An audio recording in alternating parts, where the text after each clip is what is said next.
Shalom, bendiciones, bendiciones. Estamos contentos de estar en una semana más de nuestro espacio de estudio explorando conceptos del primer siglo. Nos hemos dado cuenta de que hay muchas cosas que desconocemos dentro de lo que es el mundo de la Biblia y por eso tenemos que hacer el mejor esfuerzo para poder entender cuándo la Biblia fue escrita, a quién fue escrito y cómo entendía la audiencia a la cual fue dirigido el mensaje, lo que se les escribió. Vamos a empezar por aquí. Tengo varias notitas, pero antes de eso quiero hablar acerca de esta notita. Vamos a hacer la introducción. La diferencia entre creer que la Biblia fue escrita por inspiración divina, palabra por palabra, y creer que la Biblia fue escrita a través de la inspiración, pero con un entendimiento dentro del contexto cultural, radica en la concepción de la inspiración divina y el papel humano en la composición de la Biblia. Inspiración verbal, palabra por palabra. Esta postura sostiene que cada palabra de la Biblia fue directamente inspirada por Dios, lo que implica una dictación divina en la que los autores humanos fueron instrumentos pasivos o al menos agentes completamente guiados por Dios sin influencia de su propio contexto cultural o limitaciones humanas. Se relaciona con doctrinas como la inerrancia bíblica absoluta, argumentando que el texto original no contiene errores ni imprecisiones. Esta visión es común en círculos evangélicos conservadores y en el fundamentalismo cristiano. Algunos libros recomendados para buscar más información de esto. Aquí encontramos estas fuentes de aquí: Inspiración y Autoría de la Biblia, de B.B. Warfield, una introducción general de la Biblia, una teología sistemática, capítulos sobre la escritura. Todos estos libros, este libro sostiene que Dios inspiró a los autores bíblicos, pero permitió que escribieran dentro de su propio contexto histórico, cultural y lingüístico. Esta postura reconoce que el uso de géneros literarios, influencias culturales y adaptaciones al público, esta es la segunda postura. No sé por qué Logos me hizo, pero a esto que estamos leyendo va a estar, es esta de aquí. Lo bueno que me di cuenta. Aquí lo podemos arreglar para seguir leyendo. ¿Okay? Esta es la inspiración dinámica, lo que se conoce como inspiración dinámica o contextualizada. Esta postura sostiene que Dios inspiró a los autores bíblicos, pero permitió que escribieran dentro de su propio contexto histórico, cultural y lingüístico. Esta postura reconoce el uso de géneros literarios, influencias culturales y adaptaciones al público original, sin negar la inspiración divina. Permite entender las escrituras en su marco histórico, teológico, favoreciendo la interpretación y la crítica contextual. Es más común en círculos académicos, en la teología católica y en algunas denominaciones protestantes moderadas. Y también aquí hay algunos libros que usted puede considerar para abundar más en este tema. Ambas posturas tienen implicaciones en la interpretación bíblica, la autoridad de la escritura y la relación entre el texto y el contexto histórico. ¿Por qué le estoy diciendo esto? Porque hoy vamos a hablar de un tema, como usted vio en la promoción, vamos a hablar acerca de un tema que siempre se tiende a malinterpretar, especialmente cuando no entendemos el contexto de la escritura. ¿Okay? Hay muchas personas que toman estos versículos. Se los voy a leer. Lo que vamos a hacer es, vamos a leer los versículos ahorita. Le voy a dar toda la información y después vamos a volver a leer el versículo, así como lo hicimos la semana pasada cuando hablamos de las sinagogas o cuando hablamos del hambre. Efesios capítulo 5, versículo 25 y 27 al 28. Vamos a leer esos tres versículos. Dice: Maridos, amad a vuestras mujeres, así como el Mesías amó a la iglesia y se dio a sí mismo por ella, para santificarla, habiéndola purificado por el lavamiento del agua con la palabra, a fin de presentársela a sí mismo, una iglesia en toda su gloria, sin que tenga mancha ni arruga ni cosa semejante, sino que fuera santa e inmaculada. Así también deben amar los maridos a sus mujeres como a sus propios cuerpos. El que ama a su mujer, a sí mismo se ama. Este es uno de los pasajes que muchas veces usamos para decir, bueno, si Yeshua no es el Padre, entonces ¿por qué Yeshua está tomando la esposa del Padre? Eso entraría en lo que es la categoría de no tomarás el lecho de tu padre, y por lo tanto estamos creando un conflicto al decir que Yeshua viene por la esposa. O es el padre o no es el padre, pero entonces ¿cómo explicamos eso? Y como le dije el sábado pasado, estamos haciendo las preguntas incorrectas, porque estamos tratando de meter una pregunta dentro de una teología nuestra. Si Yeshua es el Padre, entonces ¿cómo Yeshua va a tomar a la esposa? En mi percepción, automáticamente estoy limitando a la Escritura porque le estoy diciendo no se puede. O es el Padre o no es el Padre, pero Él no puede tomar a la esposa del Padre. Y estamos creando un conflicto. Hoy yo espero tratar de hacer buen trabajo y de poder explicar todo este material que tenemos. Así es que este va a ser el texto base. Vamos a leer esta notita. La Biblia está llena de metáforas. Está llena de muchos géneros literarios, como leímos ahí. Para contextualizar la Biblia en un contexto, tenemos que entender muchos géneros literarios que están dentro de la Biblia. La narrativa, la prosa, la metáfora, el hipérbole. Ya hablamos de esto en alguna ocasión. Pero hay muchas metáforas dentro de la Biblia. La relación marido y mujer es una metáfora, como hay muchas. Fíjese. Metáforas que Dios usa en la Biblia para describir su relación con Israel. No solamente es el marido, hay muchas. 1. El padre. Dios se presenta como un padre amoroso y disciplinador para Israel. Deuteronomio 32:6. Así pagarás al Señor, oh pueblo insensato e ignorante. ¿No es Él tu padre que te compró? Él te hizo y te estableció.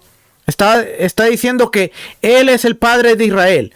Oseas 11:1. Cuando Israel era un muchacho, vamos a leerlo de aquí. Cuando Israel era niño, yo lo amé, y de Egipto llamé a mi hijo. Aquí el hijo es Israel. El Padre se está presentando como el Padre de Israel.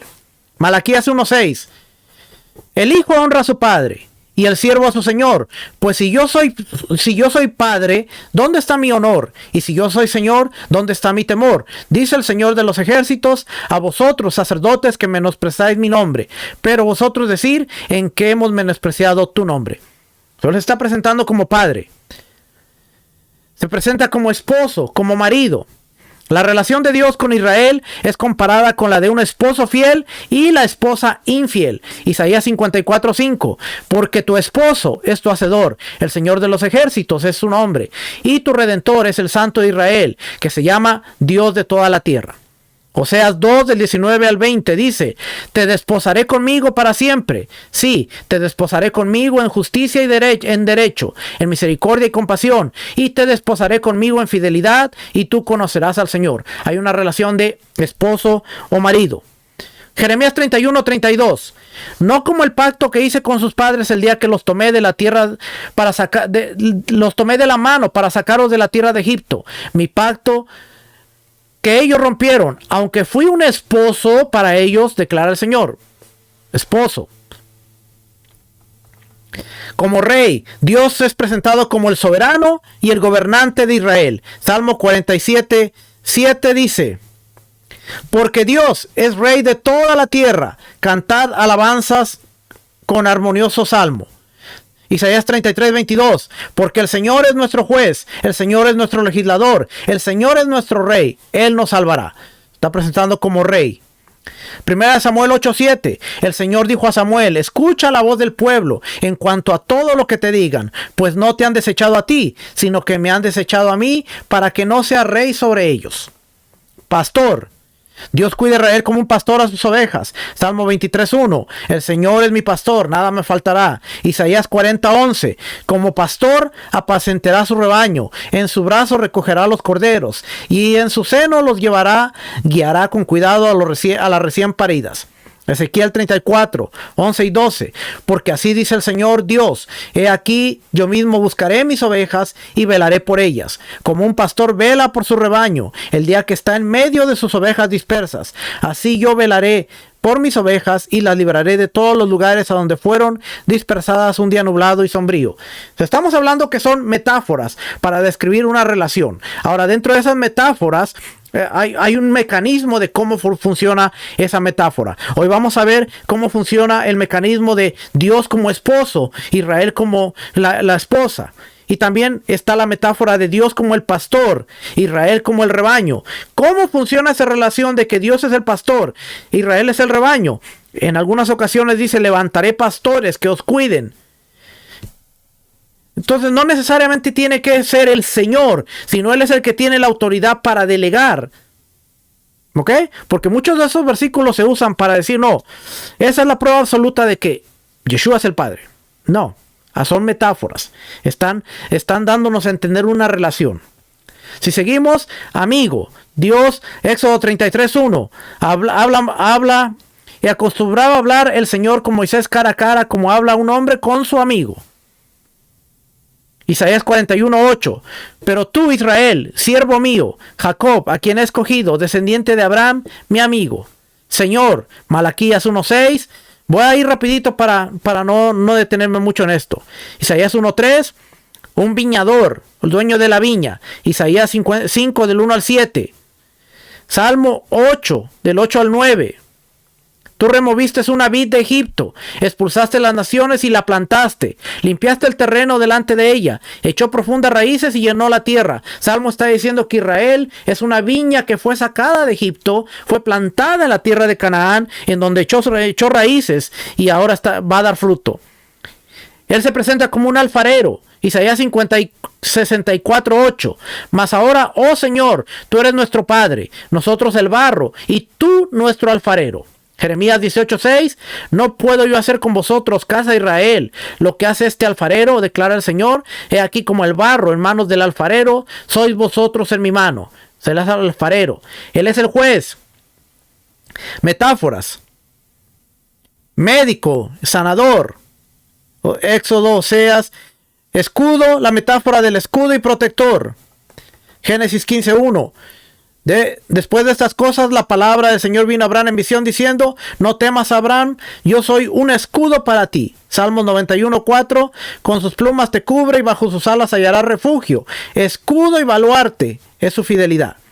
Refugio y fortaleza es una roca. Deuteronomio 32:4, la roca, su obra es perfecta porque todos sus caminos son justos. Dios de fidelidad y sin justicia, justo y recto es Él. Salmo 18:2, el Señor es mi roca, mi baluarte y mi libertador, mi Dios, mi roca, en quien me refugio. El águila que protege a sus polluelos, que tiene una tremenda conexión con lo que era egiptología. Cuando nosotros estudiamos esto a través de la egiptología, entendemos mejor qué era esta metáfora del águila que protege a sus polluelos. Él es la luz. Isaías 60:19-20, Salmo 27:1. Él es fuego purificador. Zacarías, Malaquías. Él es el esposo que vuelve a aceptar a su esposa infiel. Jeremías 3:14. Oseas 3:1. Esta lista abarca la mayoría de las metáforas que Dios... Metáforas. Esta palabrita es bien importante. Metáforas que Dios usa para describir su relación con Israel. ¿Ok? Entonces, nos dimos cuenta de que hay metáforas. Le presenté 16 metáforas. ¿Cómo Dios está tratando de hacerle entender a la gente su relación? Acuérdese, la Biblia está escrita en un contexto. Bueno, entonces, ¿qué quiere decir Efesios cuando dice Él va a presentarse a la iglesia a sí mismo? Esa es la incógnita. Hasta ahorita ya aprendimos que está el pensamiento de que Dios dictó palabra por palabra, o está el pensamiento de que Dios trajo una inspiración para escribir un mensaje, pero dentro de un contexto cultural con una literatura a modo de que la gente pudiera entender el mensaje. ¿Ok? Nos dimos cuenta de que cómo funcionan las metáforas para poder entender la relación con Dios. Entonces, vamos a entrar, ya leímos este.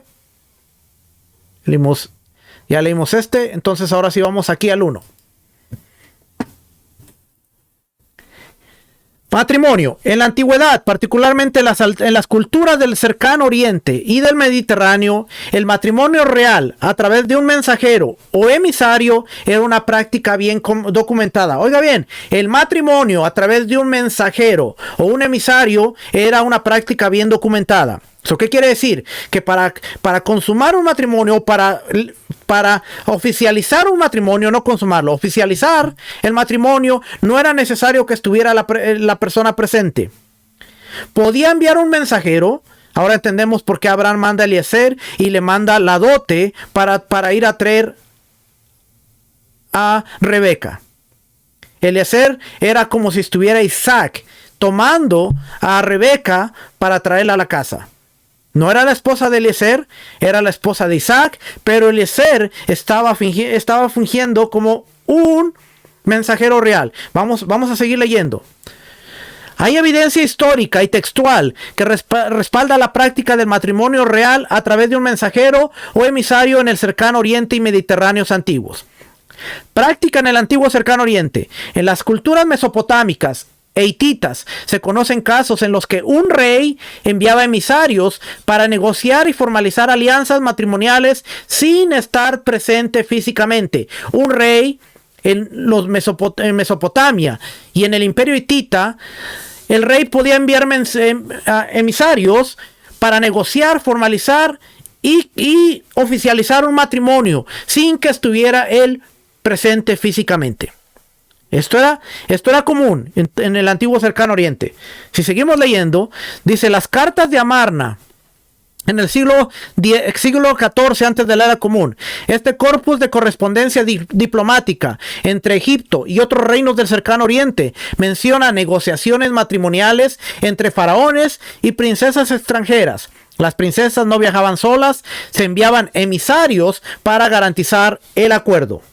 Se enviaban emisarios. Hay un libro. Ahorita me acordé, no sé ni dónde va a estar.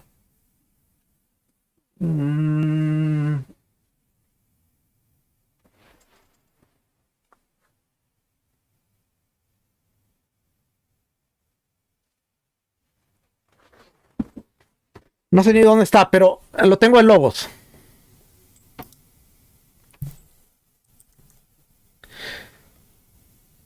Sí, este que está aquí, Amarna Letters, las cartas de Amarna. Si usted se da cuenta, es literalmente todo lo que contiene las cartas de Amarna. Discoveries, lenguaje y escritura, la correspondencia internacional. Por ahí lo tengo en papel, pero es lo mismo que está aquí. Así que lo que estamos hablando aquí, las cartas de Amarna, y aquí están los documentos. Estos documentos son antiguos. El faraón reclama, se queja ante el rey de Babilonia, y así va a encontrar diferentes tipos de cartas. Una carta de una princesa.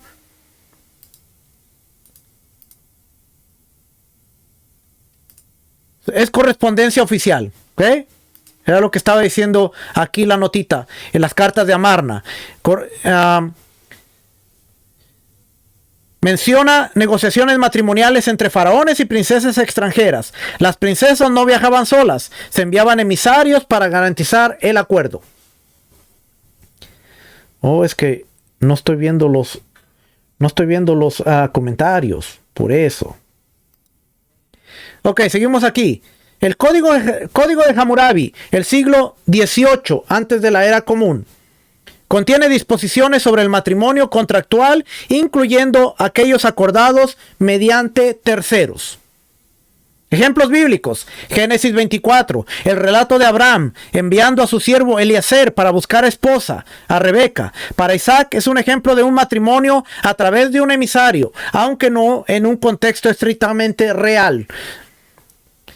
Primera de Reyes 3.1. El matrimonio de Salomón con la hija del faraón de Egipto probablemente involucró negociaciones a través de diplomáticos o emisarios. Primera de Reyes 3.1, que dice: Salomón se emparentó con Faraón, rey de Egipto, pues tomó la hija de Faraón y la trajo a la ciudad de David, mientras se acababa de edificar su casa, la casa del Señor y la muralla alrededor de Jerusalén. Matrimonios diplomáticos en Egipto. Los faraones del Imperio Nuevo, como Amenhotep III y Ramsés II, celebraron matrimonios con princesas mitaní, hititas y babilonias mediante acuerdos diplomáticos gestionados por emisarios. Los emisarios o los mensajeros reales eran los que gestionaban estos matrimonios. Nuevamente, si quiere más información, ve aquí los documentos de las cartas de Amarna y por aquí va a encontrar alguno que le llame la atención. Si tiene tiempo, búsquelo por ahí y si lo encuentra, mire, aquí está Mitaní, está hablando Mitaní, lo que está diciendo allá son muchos documentos. Aquí está la propuesta de matrimonio, ¿ok? Así que aquí va a encontrar notitas. Déjeme avanzar. El imperio, la carta de Ramsés II al rey hitita Atusili III en el siglo XIII antes de la era común menciona cómo los matrimonios eran parte de los tratados de paz y se acordaban por mensajeros. Nuevamente, mensajeros. Imperio hitita y Anatolia. En los tratados hititas se documentan matrimonios políticos en los que los reyes enviaban emisarios para gestionar las condiciones. Nuevamente, mensajeros reales estaban al tanto de esto. Imperio romano y el helenismo. En el mundo greco-romano, el matrimonio a distancia mediante un procurador era una práctica reconocida legalmente. Un matrimonio a distancia mediante un procurador. Y ahora estamos hablando ya del tiempo greco-romano, el tiempo en el cual se está escribiendo los escritos del primer siglo, y esta gente entendía perfectamente cómo funcionaba que un mensajero viniera y tomara la esposa, pero no era para él, sino era para el que lo había enviado. Entonces, cuando nosotros decimos, pero ¿cómo? Si Yeshua no es el padre, ¿cómo va a tomar la esposa que le pertenece al padre? Porque había un mecanismo ya que se conocía, era conocido, y los autores ahora están desarrollando un lenguaje que la audiencia entendía. La novia no es para Yeshua, él está haciendo todo el trámite, la está tomando porque va a ser para el padre. Nosotros, 2000 años después, estamos removidos y queremos ver la Biblia teológicamente. No, eso es una prueba contundente de que Yeshua es el Padre, porque nadie puede tomar a la esposa si no es el Padre. ¿Y qué tal si no hemos considerado este tipo de información que está aquí y que era bien atestiguada en el cercano Oriente, en el antiguo cercano Oriente y en el mundo greco-romano? Vamos a seguir leyendo. Entonces dice, un procurador era práctica reconocida legalmente. El derecho romano se permitía el matrimonio por procurador, proxy marriage, donde una persona representaba a la otra en la ceremonia. Oiga bien, una persona representaba a la otra en la ceremonia. Esto se llamaba proxy marriage o un matrimonio por procurador, donde una persona estaba representando a la otra en la ceremonia. El rey lo mandaba y él tenía toda la autoridad, tenía todos los poderes para pararse junto a la novia y decir, la tomo como esposa. Pero estaba representando a que lo envió. Él no la estaba tomando.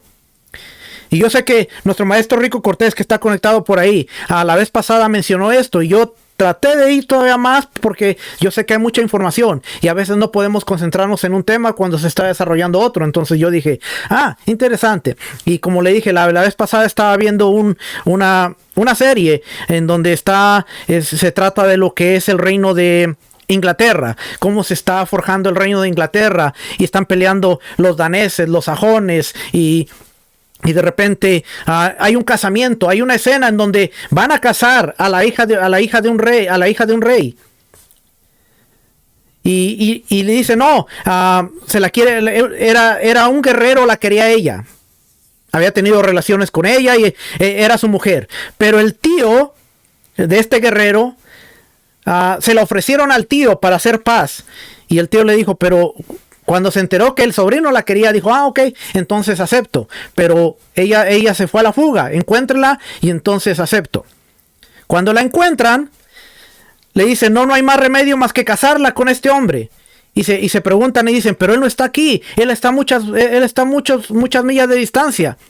Dice el padre, el cura católico, ya sé qué vamos a hacer, tú eres el enviado del rey, ¿verdad? Y el muchacho dice, sí, soy el enviado, soy el mensajero del rey. Ven, párate aquí junto a ella, te vamos a casar. Y el muchacho dice, no, yo tengo esposa, tengo 2 hijos, no puedo tomar otra esposa. Y el otro le dice, cállate, bruto, tú eres el representante, ella se va a casar con el rey, tú eres el rey ahorita, tienes los poderes del rey. Y empiezan a hacer la ceremonia y le dice, ok, ahora eres oficialmente la esposa del rey. El rey nunca estuvo ahí. Era el mensajero que estaba parado ahí. Yo me quedé pensando, yo me quedé viendo ahí y volví a repetir la escena y me quedé, y de repente mi mente empezó a correr por todos lados y dije, ahora es más claro el asunto. Pero me puse a investigar y me encontré con este tipo de información. Así es que vamos a seguir leyendo. En varias culturas antiguas, como la siria, babilónica, egipcia, era muy común que un emisario real concertara un matrimonio en nombre del rey. Un emisario real concertaron matrimonio en nombre del rey. Esto se debía a la autoridad delegada que tenía el mensajero para actuar como representante pleno del monarca. Era como si el monarca estuviera parado ahí. Entonces ahora sabemos que en Asiria, Babilonia, Egipto, era muy común este tipo de matrimonios. Se sabe que en algunos casos el rey enviaba emisarios para casarse en su nombre con una princesa extranjera. Ahí lo tiene, familia. La información está por todos lados. Él enviaba emisarios para casarse en su nombre con una princesa extranjera. Pregunta, si él enviaba emisarios, ¿quién se casaba? No estoy tan loco, no sensei, usted no está loco. Usted solamente nos siembra la semilla para seguir estudiando, seguir validando, y nos damos cuenta de que todo lo que usted nos enseña lo podemos validar y aún encontrar más información. Dice, el rey, se sabe de que en algunos casos el rey enviaba emisarios para casarse en su nombre. Hey, tú vas a ir y te vas a casar con tal princesa y me la vas a traer porque ella es mi esposa. El mensajero no se casaba. El mensajero la tomaba, formalizaba la boda, pero no era esposa de él, era esposa del rey que lo había mandado. ¿Tiene sentido?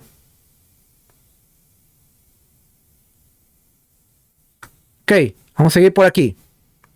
Consolidando así alianzas políticas sin necesidad de su presencia física, sin necesidad del rey estar físicamente ahí. El mensajero lo representaba plenamente. En el imperio persa, los sátrapas, que eran los gobernadores, podían hacer acuerdos matrimoniales para el gran rey, cumpliendo con su función de representar su autoridad en regiones distantes. Una vez que se realizaba el matrimonio por delegación, oiga bien, se realizaba el matrimonio por delegación, la esposa se consideraba automáticamente parte del harén o incluso la reina consorte. No era propiedad. No, el mensajero no la podía tocar, porque una vez que se concertaba, se finalizaba el matrimonio, la esposa se consideraba automáticamente parte del harén, si él tenía más esposas, o la reina consorte que iba a estar al lado del rey. Qué interesante, porque cuando nosotros vemos cómo funcionaba, cómo es el contexto de la Biblia, ahora no vemos esto fuera como una locura, sino que ahora decimos, ok, la Biblia está hablando un lenguaje que la audiencia perfectamente entendía. Pero nosotros venimos y vemos este tipo de cositas y nos jalamos los cabellos de la cabeza y decimos, no, eso es una blasfemia, porque entonces ahora el Mesías está cometiendo adulterio y está haciendo lo mismo que hizo Rubén, está entrando al lecho de su padre, porque está tomando a la mujer del padre. No, hay un protocolo real, hay un protocolo legal. Vamos a seguir con la información, ¿ok? Vamos a dejar que la información hable. Yo no voy a hablar mucho ahora. Entonces dice, la esposa se consideraba automáticamente parte del harén real o incluso la reina consorte, aunque él no hubiera estado físicamente, con el rey en el momento del matrimonio. En la tradición judía había un paralelo en el matrimonio, Kiddushin, donde una mujer quedaba comprometida de manera legal y vinculante sin que la consumación del matrimonio se realizara de inmediato.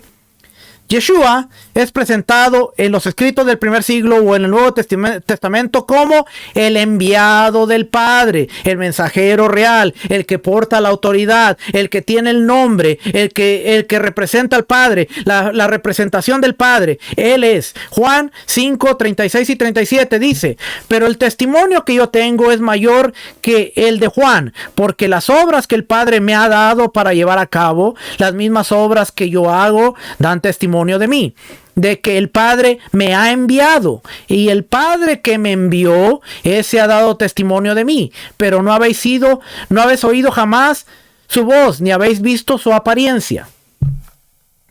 Juan 6:44, nadie puede venir a mí si no lo trae el Padre que me envió, y yo lo resucitaré en el día final. Es presentado como el enviado del Padre con la autoridad para actuar en su nombre. Yeshua tiene toda la autoridad para actuar en el nombre del Padre.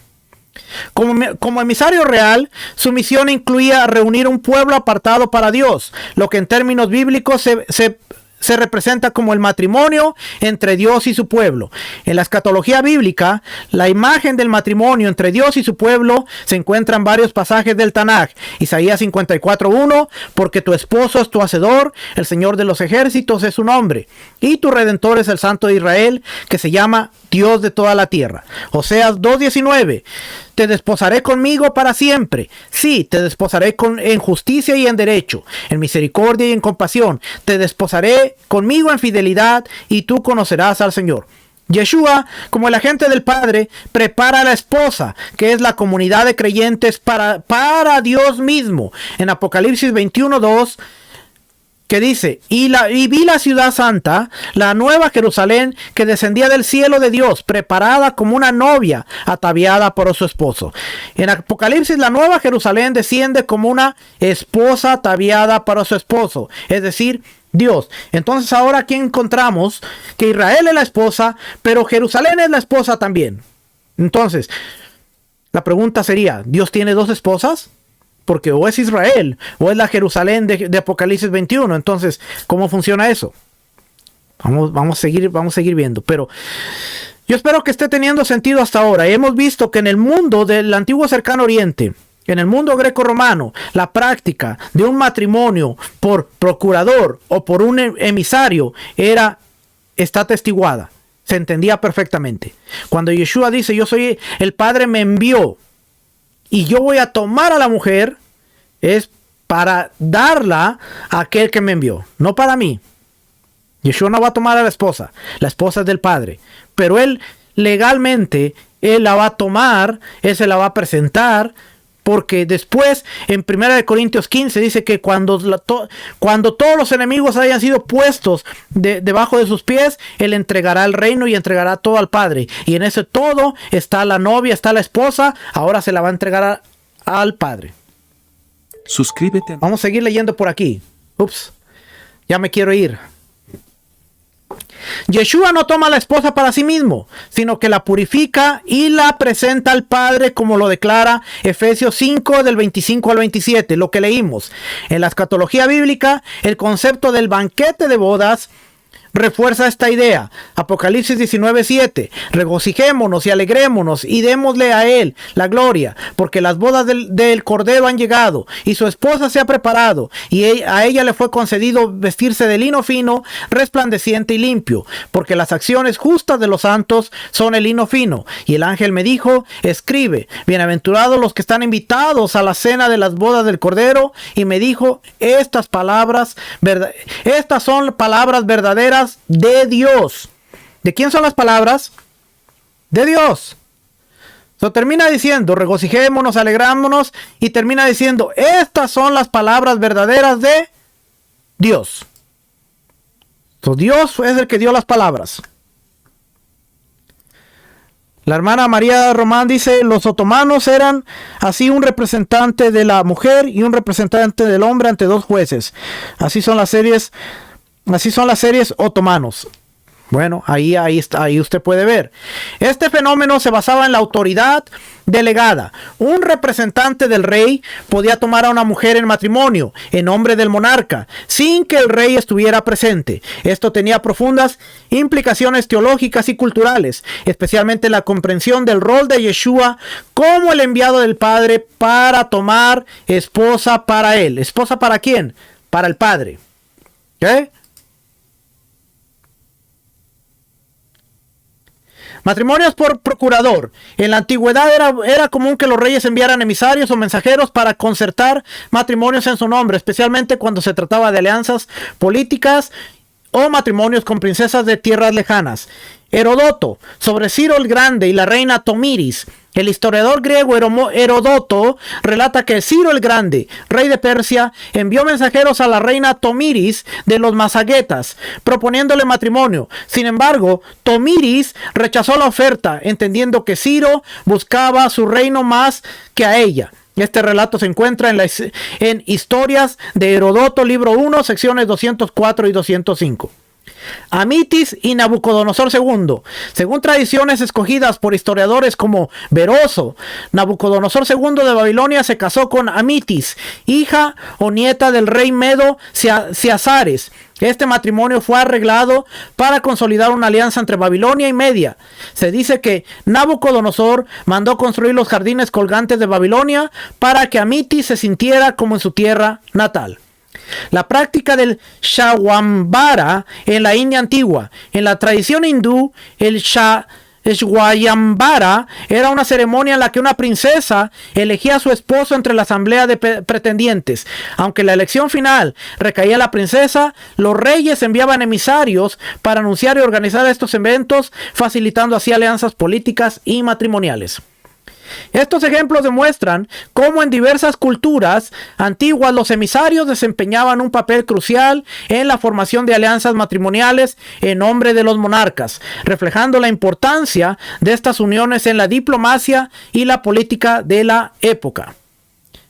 Paralelo, el concepto de la esposa del rey sin la presencia del monarca. Su paralelo con Yeshua y la esposa del padre. Este concepto cultural de un enviado que toma la esposa para el rey resuena profundamente con la misión de Yeshua en la relación de la iglesia, la Kehilá, como la esposa del Dios Padre. ¿Cómo es la esposa es la esposa del Dios Padre? Pero Yeshua la toma porque es el mensajero real. Espero que esté quedando claro. El banquete de bodas y la consumación del matrimonio. El papel de un mensajero real, tomando una esposa en nombre del rey en la antigüedad, nos da una poderosa tipología para entender la misión de Yeshua. Así como en la historia antigua, un emisario podía contraer matrimonio en nombre del monarca, Yeshua vino a preparar y apartar una esposa para el Padre. Ahora, esto hace más sentido que verlo a través de una teología.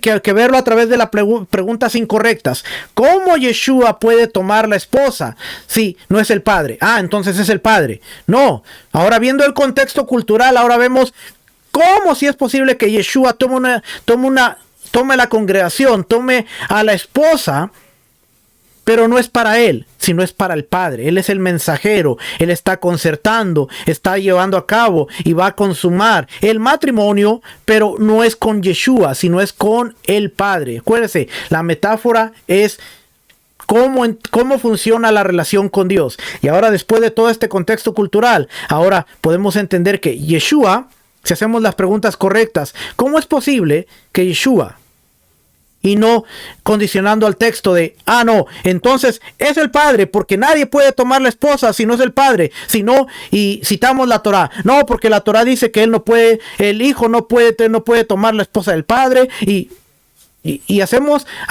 un enredo por no entender un contexto cultural, algo que pudiera ser simple. En este sentido, Yeshua viene a preparar y apartar una esposa para el Padre. En este sentido, la redención y la purificación de la Kehilá, la congregación o el pueblo, es un acto en el cual Yeshua cumple el rol de mediador, algo por lo que le han caído encima a mi sensei. Y ahora lo estamos viendo más claro que nunca. Mediador. para que en la consumación final Dios mismo habite con su pueblo como esposa en la nueva creación. Y ahí entra Apocalipsis, donde dice que la Jerusalén baja como una esposa ataviada y Dios habita con su pueblo, porque ahora está al final el esposo con la esposa. Juan 3:29, el que tiene la esposa es el esposo, pero el amigo del esposo que está a su lado y le oye, se goza grandemente con la voz del esposo. Así pues, este gozo mío está cumplido. Juan el Bautista se describe a sí mismo como el amigo del esposo, mientras que Yeshua es el esposo. En el contexto cultural judío, el amigo del esposo, Shoshbin, ayudaba a preparar la boda y presentar a la novia del esposo. Pero acuérdense aquí, esposo está en el contexto de un mensajero real. Él no es literalmente el esposo. ¿Ok? Conexión con el Padre. Si Yeshua es el esposo, ¿por qué la esposa es para el Padre? En la tradición bíblica, Dios es el esposo de Israel. Isaías 54:1, 54:5, porque tu esposo es tu hacedor. Oseas 2:19, te desposaré conmigo para siempre. Sí, te desposaré conmigo en justicia y derecho, en misericordia y en compasión. Te desposaré conmigo en fidelidad y conocerás al Señor. Así que Yeshua como mediador está reuniendo a la esposa, el pueblo redimido, para restaurar esa relación con Dios, pero como un mediador.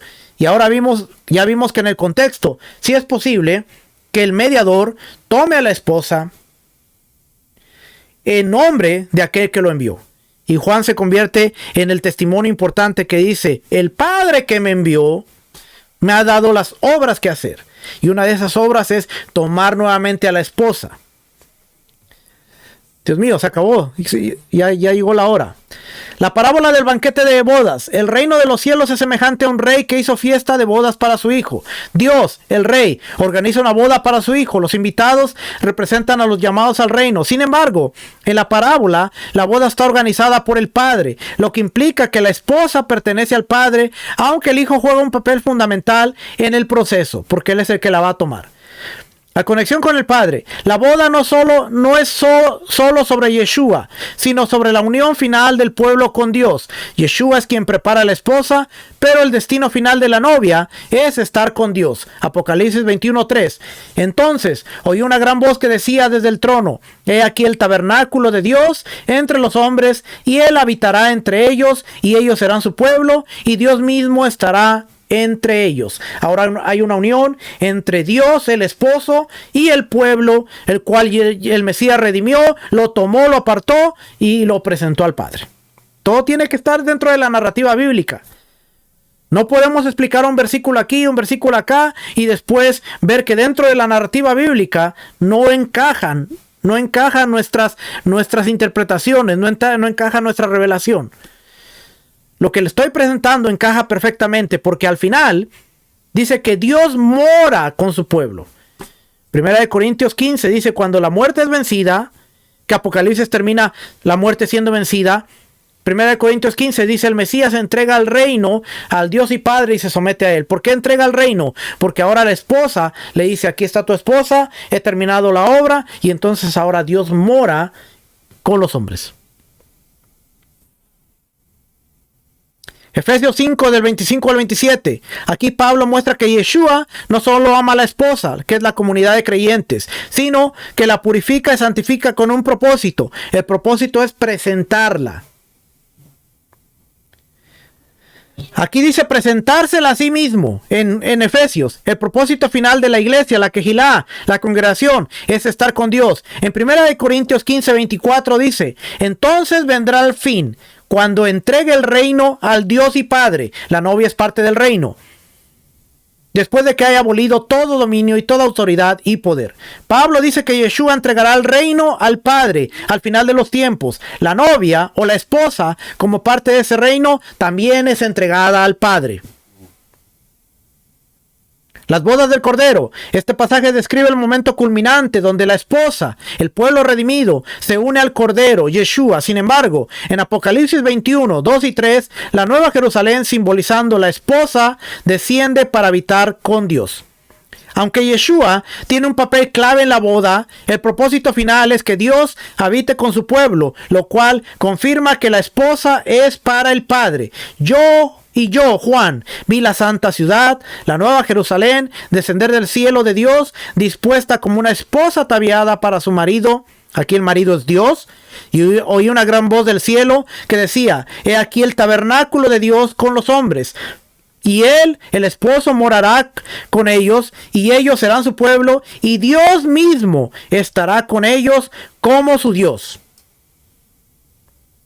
Aquí se revela claramente que la esposa no solo es para Yeshua, sino para Dios mismo. La morada de Dios con la humanidad es el cumplimiento del propósito de la boda. Dios es quien finalmente habita con la esposa. Yeshua cumple el rol de mediador y redentor. Pero al final, la unión final es la esposa y Dios. So, Yeshua solo la toma para presentársela, porque al final es la esposa y Dios. Primera de Corintios, Pablo dice que al final Yeshua entregará el reino al Padre. Como la esposa es parte del reino, esto significa que la comunidad de creyentes será presentada ante Dios el Padre.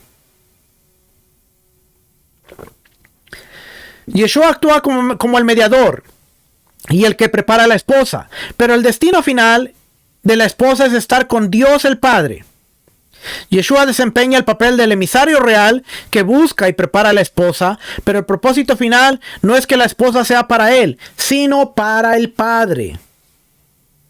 La relación entre Dios y su pueblo es restaurada a través de Yeshua, quien purifica, santifica y presenta a la esposa para que finalmente Dios habite con ella en la eternidad.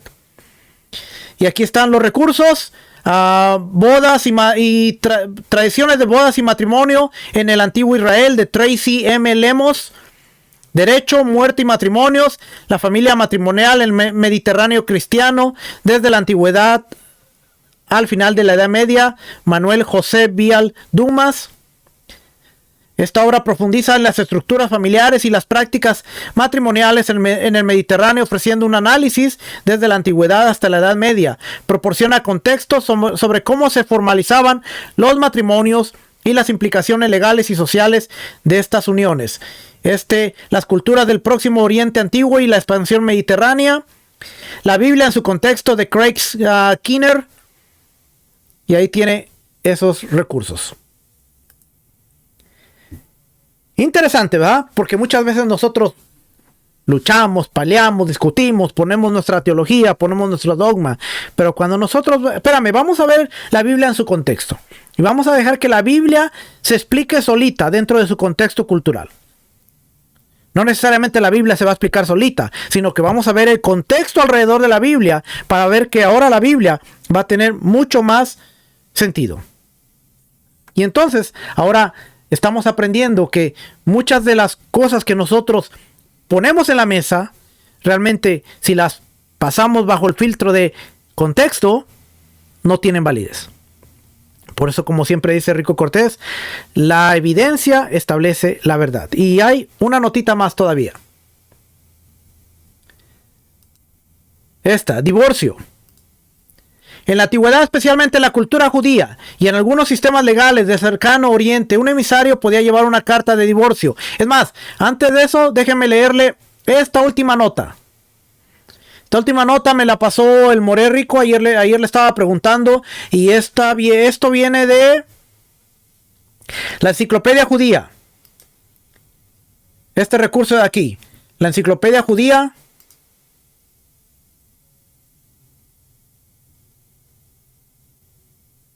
La Enciclopedia Judía. En el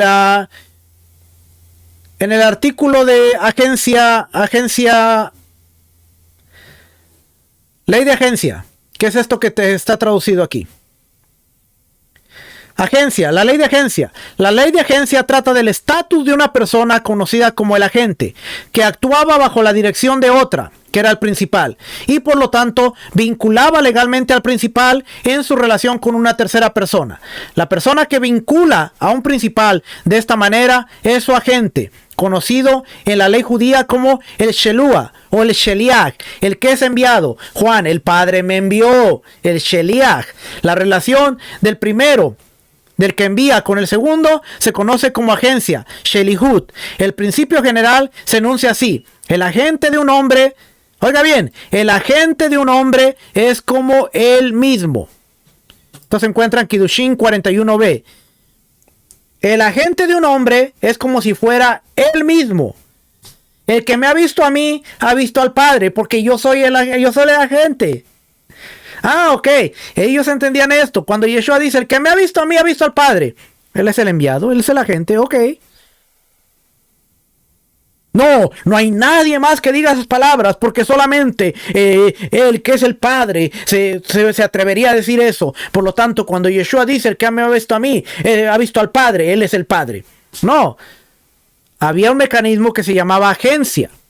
Y dice, el agente de un hombre es como él mismo. Él es la imagen del Dios invisible. Ahora tiene sentido muchos de los versículos en los que Pablo está escribiendo.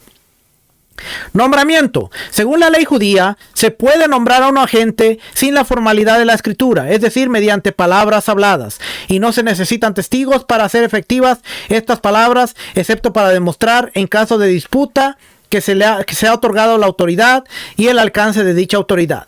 Las autoridades estándar extraen esta conclusión de la observación en Kiddushin 65b. De que los testigos solo son necesarios para hacer frente a las negociaciones. Tanto una mujer como un hombre, e incluso una mujer casada, o la sierva cananea, o la sierva de un israelita, pueden ser un agente vincular al principal.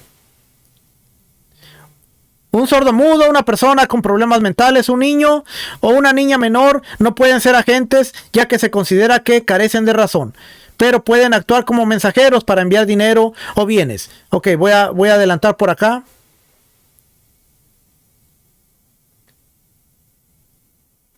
Voy a adelantar aquí a la parte.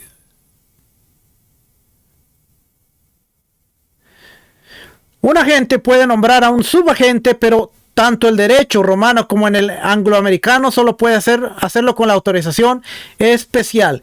Probablemente esta también habría sido la norma en el derecho rabínico. Entonces ahora estamos viendo que dentro de la ley judía, un hombre podía tomar a una mujer, y aquí tengo una imagen. Déjenme le presento la imagen de More Rico me dio la imagen ayer y se me olvidó ponerla aquí. Ok. Ok, esta la voy a poner. Aquí arriba. Y ahorita la leemos juntos.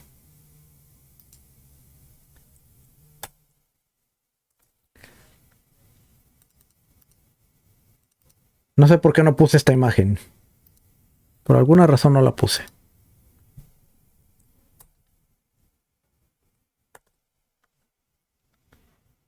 No me está dejando poner la imagen. No hay problema.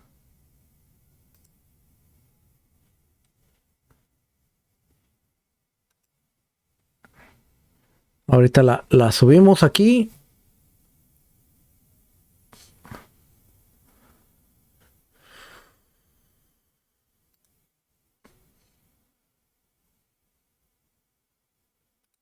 Ok.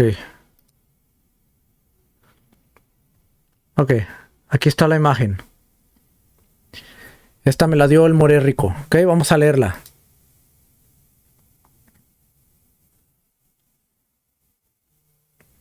Agencia, concepto legal por lo cual los actos lícitos de alguien autorizado por y que actúa en nombre de otros son tan efectivos como si los hubiera realizado el principal.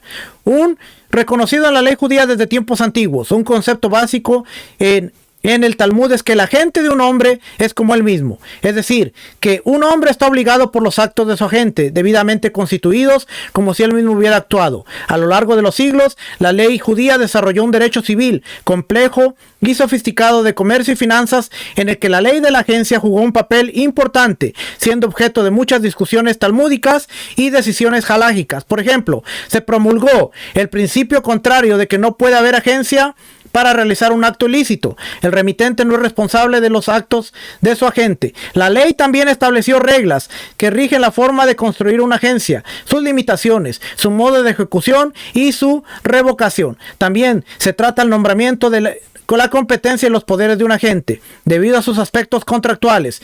Aquí es donde viene. La representación también se reconocía en materia de matrimonio y divorcio, por medio de la cual un agente podía adquirir legalmente una esposa para su principal o entregarle efectivamente una carta de divorcio en nombre de su principal. En general, la ley judía de representación se desarrolló para satisfacer las necesidades sociales y comerciales de la comunidad. Ahí lo tiene. Estamos viendo que dice que,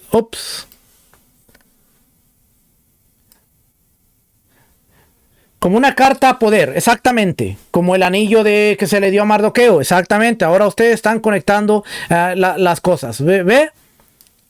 Entonces, era bien conocido que había una agencia en la cual el agente, el mensajero real, el emisario, representaba completamente al que lo había enviado.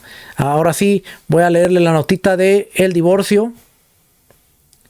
Me queda un par de minutitos. Así que dice aquí: en la antigüedad, especialmente en la cultura judía y en algunos sistemas legales del cercano oriente, un emisario podía llevar una carta de divorcio, un get en hebreo, y oficializar la disolución del matrimonio en nombre del esposo, sin que éste estuviera presente. Así como se podía casar, también se podía divorciar sin estar el presente. Esta práctica es clave para entender el simbolismo bíblico cuando Dios envía al profeta Jeremías a declarar el divorcio de las tribus del norte, Israel. Según Deuteronomio 24, del 1 al 4, el divorcio en Israel requería que el esposo escribiera una carta de divorcio, un Sefer Keritut, escrito de separación, y la entregara a la esposa. Una vez recibida la carta, la mujer quedaba oficialmente separada y libre para casarse con otro. En la tradición judía posterior, desarrollada en la Mishnah y el Talmud, se permitía que un mensajero o emisario, un shaliach, llevara la carta de divorcio en nombre del esposo y la entregara a la esposa. Esta práctica tenía sentido en sociedades donde los viajes eran largos y difíciles, o donde un esposo podía estar en el extranjero. El Talmud, en el Tratado Gitín 5.1, describe cómo un esposo podía autorizar a un emisario para redactar y entregar el get sin necesidad de estar él presente. Jeremías 3.8. Dios da una carta de divorcio a Israel. Ella vio que por haber cometido adulterio la rebelde Israel, yo la había despedido y le había dado carta de divorcio, pero su hermana, la fiel Judá, no tuvo temor, sino que también fue y fornicó. Dios se presenta como el esposo de Israel en muchos pasajes del Tanaj. En Jeremías 3.8, Dios declara que Él dio una carta de divorcio a Israel, las tribus del norte, por su infidelidad e idolatría. Jeremías, como profeta, actúa como el emisario que proclama el divorcio, declarando la separación entre Dios e Israel. Dios no estaba presente, pero aquí en este caso, Jeremías es el emisario que trae el divorcio. Yeshua es el emisario que trae nuevamente a la esposa. Así como en la ley judía, un esposo podía enviar a un emisario para entregar la carta de divorcio, Dios envió a Jeremías para anunciar oficialmente la separación. La carta de divorcio en este caso es una declaración profética de juicio y exilio. Israel fue conquistado por Asiria y dispersado entre las naciones, reflejando la expulsión de una esposa repudiada. Si Dios divorció a Israel, ¿cómo podría restaurar la relación? Aquí es donde la obra de Yeshua juega un papel fundamental. Un nuevo pacto. Jeremías 31 al 32. Aquí vienen días, declara el Señor, en que haré con la casa de Israel y con la casa de Judá un nuevo pacto. No como el pacto que hice con sus padres el día que los tomé de la mano para sacarlos de la tierra de Egipto. mi pacto que ellos rompieron, aunque fui un esposo para ellos, declara el Señor, porque este es el pacto que haré con la casa de Israel después de aquellos días.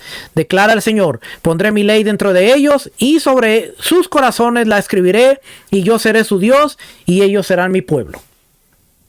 A pesar del divorcio, Dios promete un nuevo pacto con la casa de Israel y la casa de Judá. La muerte de Yeshua como liberación del pacto antiguo. Romanos 7, versículo 1 al 4. Pablo usa la analogía del matrimonio y la ley para explicar que la muerte de Yeshua permite un nuevo matrimonio entre Dios y su pueblo redimido. El matrimonio es entre Dios. ¿Ok? La restauración de la esposa, Oseas 2 del 14 al 20. Dios declara que aunque envió a Israel al exilio, la traerá nuevamente y la tomará como esposa en fidelidad. Dios va a tomar a su esposa a través de su mensajero real. La práctica de enviar un emisario con una carta de divorcio existía en la ley judía y en el mundo antiguo, lo que nos ayuda a entender Jeremías 3:8 en su contexto histórico y legal. Jeremías, como enviado de Dios, proclama el divorcio de Israel siguiendo el mismo modelo que un esposo enviando un get por medio de un emisario. Sin embargo, el mensaje profético no termina ahí. A través de Yeshua, Dios ofrece un nuevo pacto, restaurando a su esposa y trayéndola de vuelta a una relación de fidelidad con él. Y aquí están los recursos: El Antiguo Oriente Próximo de Amanda H. Podani, Temas y Problemas de Historia Antiguo Oriental, Marcelo Campagno, La Biblia en su contexto de Craig Kenner, Mesopotamia, Historia, Política, Económica y Cultural de George Rogers.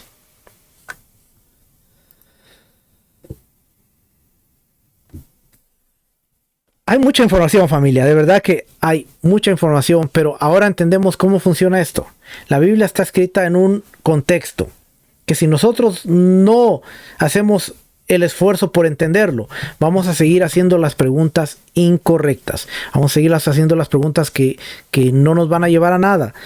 Por ejemplo, esta ya la leí, ya leí esta, vamos a leer esta. La relación entre lo que escribió Pablo sobre el Mesías, lavando y purificando a su novia, y el concepto de Israel como la novia de Dios tienen una rica base en el pensamiento hebreo, sin necesidad de recurrir a la teología del reemplazo.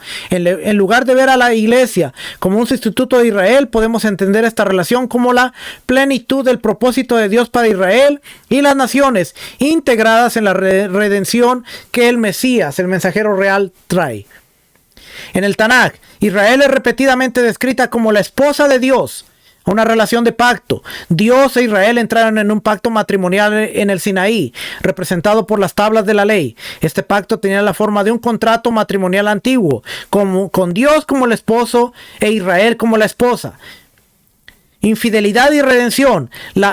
La infidelidad de Israel, que fue la idolatría, es vista como adulterio espiritual. Ezequiel 16 y Oseas del 1 al 3. Sin embargo, los profetas también prometen que Dios restaurará a su esposa y la purificará, renovando su pacto. Isaías 54 del 5 al 8. Dice: porque tu esposo es tu hacedor, el Señor de los ejércitos es su nombre, y tu Redentor es el Santo de Israel, que se llama Dios de toda la tierra. Porque como a mujer abandonada y afligida de espíritu te ha llamado el Señor, como a esposa de la juventud, que es repudiada, dice tu Dios. Pero en un breve momento te abandoné, pero con gran compasión te recogeré. En un momento de ira escondí mi rostro de ti por un momento, pero con misericordia eterna tendré compasión de ti, dice el Señor, tu Redentor. En Efesios, Pablo utiliza el lenguaje de matrimonio para describir la relación entre el Mesías y su pueblo, lavado y purificación. Pablo menciona que el Mesías amó a su novia, se dio a sí mismo por ella, para santificarla, habiéndola purificado por el lavamiento del agua con la palabra. Este acto recuerda las abluciones rituales en la Torá que simbolizan la purificación y preparación. Pablo describe un propósito culminante, que el Mesías presentará a su novia sin mancha ni arruga ni cosa semejante, sino que sea santa y sin defecto. Esto se alinea con la expectativa judía de un Israel restaurado y purificado para Dios. En el contexto hebreo, es decir, esta descripción no elimina a Israel ni lo reemplaza, sino que la amplía para incluir a las naciones en el plan redentor de Dios. ¿Ok?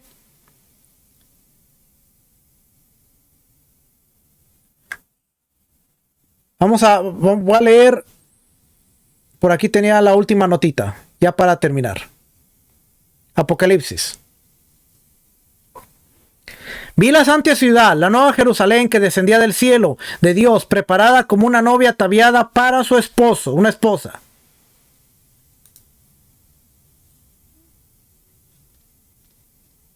El concepto de una ciudad como esposa de una deidad es un tema significativo en las antiguas religiones de Cercano Oriente. Este simbolismo refleja la estrecha relación entre la divinidad y el lugar sagrado, destacando tanto el valor espiritual de la ciudad como su papel en la vida social y política. Simbolismo de la ciudad como esposa. En muchas culturas del antiguo Cercano Oriente, las ciudades eran personificadas como esposas de sus dioses. Este simbolismo implica que las ciudades no solo eran lugares físicos, sino también entidades con cualidades que reflejan el carácter y la autoridad de las deidades a las que servían. Por lo general, esta imagen conllevaba asociaciones de fertilidad, protección y continuidad. Cuando se considera una ciudad como esposa, se enfatiza la idea de una relación matrimonial que conlleva un compromiso de lealtad y amor. Esto se refleja en prácticas religiosas donde los habitantes se comprometían a honrar a su deidad de manera similar a como una esposa honraría a su esposo. Este simbolismo, pues, mire, estamos hablando de simbolismo una y otra vez. También se puede ver representado en rituales y festivales que unían a la comunidad en adoración. El concepto se encuentra en textos antiguos y mitos, donde la relación entre la ciudad y su deidad a menudo se describe en términos de matrimonio. Por ejemplo, en la literatura sumeria, la ciudad de Uruk es personificada como la esposa de la diosa Inanna, lo que implica que la prosperidad de la ciudad estaba intrínsecamente vinculada a la favorabilidad de la diosa.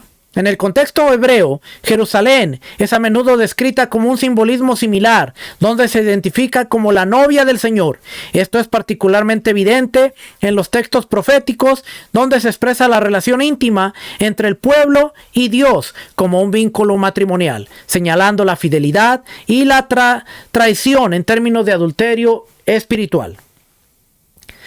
La representación de una ciudad como esposa de una deidad tenía implicaciones culturales significativas. Reforzaba la idea de que el bienestar de la ciudad dependía de la fidelidad de sus habitantes a las prácticas religiosas y a la correcta adoración a su dios o diosa. Para los ciudadanos, esto representaba un deber sagrado, no solo desde un punto de vista religioso, sino también social y comunitario. Las ciudades eran consideradas no solo como refugios físicos, sino plataformas en las que los dioses podían manifestar su poder y protección. La adoración debida a sus deidades, junto con el cumplimiento de rituales apropiados, se veía como un medio para mantener la paz y la prosperidad de la ciudad. El concepto de relacionar a una ciudad como con la figura de una esposa de una deidad es un reflejo profundo de cómo las antiguas culturas interpretaban su entorno espiritual y la conexión entre lo divino y lo humano. Este simbolismo no solo informa sobre la cosmovisión de esas civilizaciones, sino que también actúa como un recordatorio de la importancia de la reverencia y el compromiso en la vida comunitaria. La vida urbana y la adoración a la deidad se entrelazaban de manera tal que definía la identidad y el destino de la comunidad. Y aquí está la bibliografía, el contexto mitológico de la presentación de Jerusalén como una reina y la falsa adoración como adulterio en el Tanakh, en el Antiguo Testamento. Jerusalén en el libro de Ezequiel, la ciudad de Yahweh, la ciudad como la esposa de Yahweh, de Adonai. Aquí están todos estos recursos, ¿ok? Para que usted vea de dónde sacamos la información. Y por último,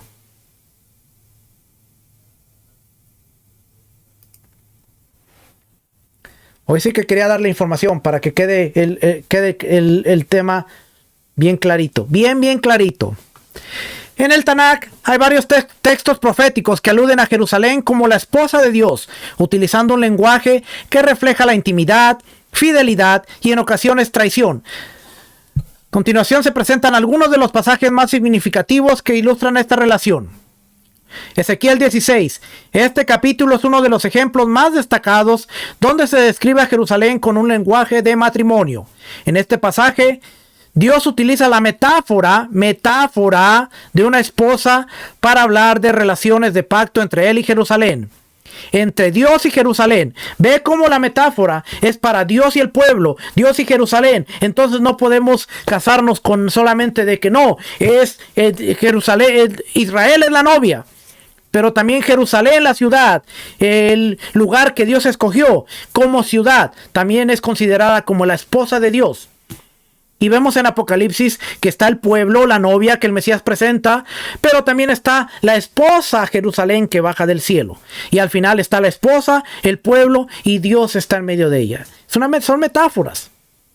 Entonces, no podemos seguirnos dando en la cabeza de que no, pero entonces Yeshua, el Padre Yeshua. Tenemos que estudiar más. Una relación de pacto entre él y Jerusalén. Comienza describiendo cómo Jerusalén fue elegida y cuidada por Dios como una niña abandonada. Luego se menciona cómo Dios estableció un pacto con ella. Versículo Ezequiel 16:8. Pasé junto a ti y te vi, y he aquí tu tiempo era el tiempo de los amores, y extendí mi manto sobre ti, y cubrí tu desnudez, y te di juramento, y pacté contigo, dice el Señor Dios, y fuiste mía. Este versículo ilustra la unión sagrada entre Dios y la ciudad, representando el pacto como un matrimonio. Isaías 54:5. En este pasaje el profeta Isaías presenta a Dios como el esposo de Jerusalén, ofreciendo consuelo y promesas de restauración a su pueblo. Y por eso vienen las promesas, las porciones de consolación, la haftará de consolación después de la destrucción del templo. Cuando nosotros recordamos la destrucción del templo, después vienen la haftará de consolación, porque Jerusalén fue destruida, mi esposa fue humillada, pero yo voy a traer consuelo a mi esposa, yo la voy a restaurar, yo la voy a embellecer, porque Jerusalén es mi amada, es mi esposa. Y por eso las haftará de consolación, antes de que venga el tiempo de juicio, que Rosh Hashanah, Yom Kippur, está este periodo, dando a entender que la ciudad va a ser embellecida, la ciudad va a ser hermosa, porque es la esposa del rey, antes de que el mensajero real venga y antes de que el rey venga al final de los tiempos. Porque tu marido es tu creador, el Señor de los ejércitos es su nombre y el Santo de Israel es tu redentor, el Dios de toda la tierra será llamado. Este versículo subraya la relación cercana y protectora de Dios con Jerusalén, descubriéndola como su creador y marido. Oseas. El libro de Oseas expande en el tema de la relación marital entre Dios y su pueblo, donde se hace eco de la idea de Jerusalén. Te desposaré conmigo para siempre, te desposaré conmigo en justicia, juicio, misericordia y compasión, y te desposaré conmigo en fidelidad y conocerás al Señor. Aquí el lenguaje de desposorio muestra el deseo de Dios por una relación leal y comprometida, reflejando el ideal de una relación matrimonial. Jeremías 2:2. El profeta Jeremías también utiliza esta metáfora, cuando se refiere a la relación entre Dios y Jerusalén, en un contexto de reclamo por infidelidad. Ve y clama a oídos de Jerusalén. Así dice el Señor, yo me acuerdo de ti, de la lealtad de tu juventud, del amor de tu desposorio, cuando ibas tras mí en el desierto, en una tierra no sembrada.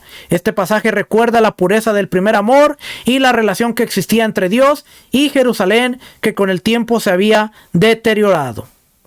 Estos textos proféticos utilizan un lenguaje romántico y de pacto para describir la relación entre Jerusalén y por extensión el pueblo de Israel. Aquí vemos, todo esto es la esposa, Jerusalén y el pueblo de Israel. Y Dios, la idea de Jerusalén como la esposa de Dios no solo destaca la cercanía de esta relación, sino que también abarca los temas de adulterio espiritual y la necesidad de volver al camino de la fidelidad de Dios. A través de estas metáforas. Los profetas también transmiten mensajes de advertencia, esperanza y restauración del vínculo sagrado entre lo divino y lo humano. Y aquí está la bibliografía utilizada para esta parte que les acabo de compartir.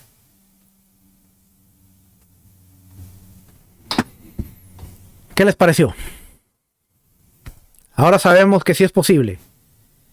Yeshua, el emisario, el enviado, viene a tomar la esposa, no es para él, es para el Padre. La esposa no solo representa al pueblo, sino a Jerusalén como tal, porque las ciudades eran las ciudades de los dioses, y entonces ahora podemos explicar fácilmente cómo Jerusalén es vista como la esposa, cómo la nueva Jerusalén es vista como la esposa, cómo el pueblo de Israel es visto como la esposa, porque el pueblo y la ciudad son unos. Y al final dice, está los escogidos, la nueva Jerusalén, y entonces ahora sí Dios, después de Primera de Corintios, el Mesías entrega a la novia que ha purificado y que ha presentado pura y sin mancha, la entrega al Padre y le dice, matrimonio fue oficializado, ahora ha sido restaurada, ha sido perdonada, ha sido vindicada, y ahora te la presento a ti, el gran rey que me envió, es tu esposa. Y el Mesías se somete ante el Padre, y ahora en Apocalipsis Dios baja a la tierra y mora con su ciudad Jerusalén y con su pueblo Israel, que son la metáfora de su esposa. Familia, yo creo que a veces nos complicamos las cosas tratando de explicar algo que dentro de su contexto cultural puede ser simple. No me tomó mucho tiempo, solo un par de horas estudiar todo esto. Solamente tenemos que ir a los recursos, tenemos que ir a las fuentes y tenemos que entender que, ok, hay muchas cosas que aún tenemos que aprender. La clave está en empezar a aprender a hacer las preguntas correctas. Si yo me sigo empeñando en decir, pero ¿cómo es posible que Yeshua tome la mujer, tome la esposa, si el Dios es el esposo? No es posible. ¿Cómo es posible? No se puede, a menos que Yeshua sea el Padre. Y entonces todo tiene sentido. No, porque si vamos al contexto cultural, cuando la Biblia fue escrita, para ellos, yo soy el enviado, yo voy a tomar la esposa. Ah, ok, no es para él, es para el Padre. Ok, lo entendemos. Babilonios, mesopotámicos, hititas, griegos, romanos, hubieran entendido muy bien ese mensaje. Solo somos usted y yo que llegamos ayer, que tenemos nuestra mente teológica llenísima, que no nos damos tiempo de decir, espérame, déjame ver cómo funciona esto. Déjame ver cómo se maneja esto.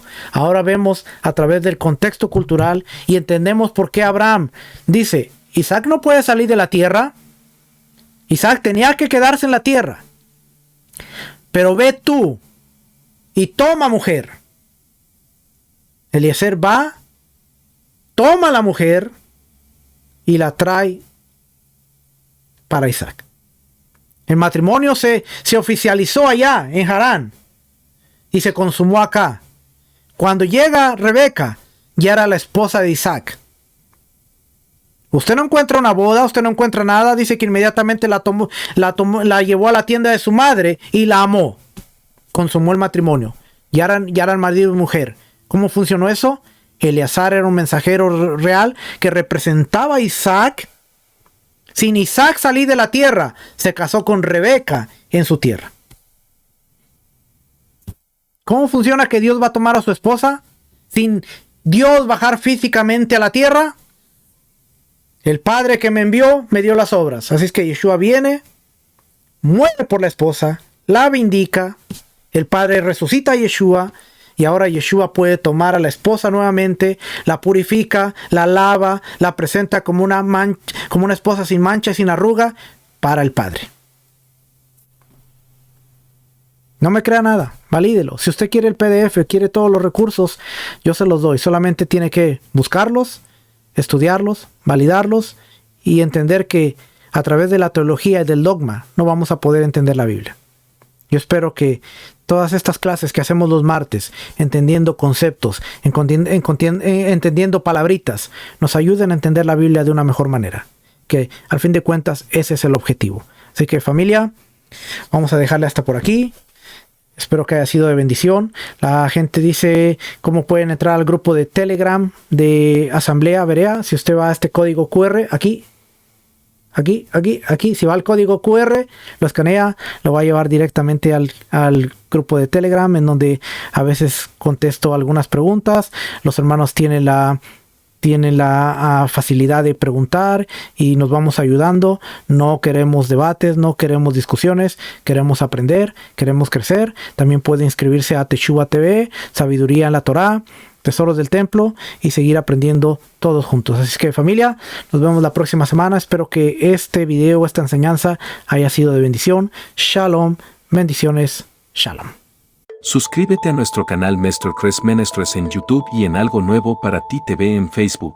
No olvides regalarnos un like y dejar tu comentario para que nuestro contenido tenga más alcance.